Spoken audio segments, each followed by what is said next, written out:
Hi and welcome to MSc. In this video we're going to be looking at the TVM solver on the TI-84 Plus graphing calculator.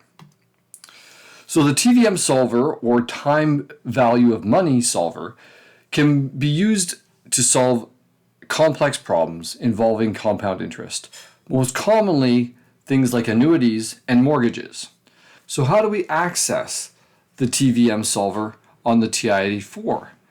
So under the calculator, you'll see a button called Apps, and there's some preloaded things on there.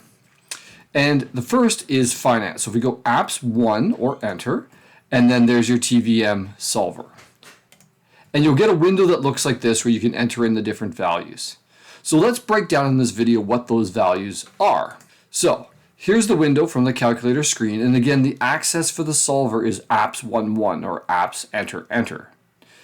So the N there is the total number of payments that you'll make for the life of the annuity or the life of the mortgage. The I is the interest rate as a percentage, not a decimal. The PV is the present value. Usually for annuities that'll be 0, although you might have a little bit of money up front. And for mortgages that'll definitely not be 0. Then we have the recurring payment amount.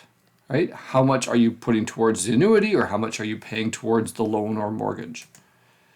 Then the future value, right? What will it be worth in the future?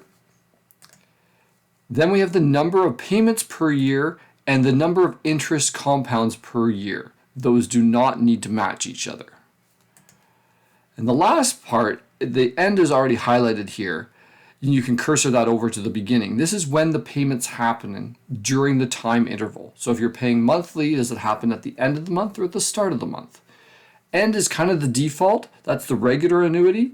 At the beginning is often referred to as an annuity due. Okay? And then you'll have one of these things that you don't know. And so you'll move the cursor down and hover over future value, for example, and then you'll hit alpha enter. So if we go back to the calculator, you can see the alpha button, and the alpha enter will be the solve. And that will solve for whichever one you are highlighted on. I'll do some examples of these in other videos, so please check those out. I hope that this quick run through has been helpful for you to know what the different parts are of the TVM solver screen. If it has, please consider liking the video and subscribing to the station. And as always, thank you very much for listening and watching.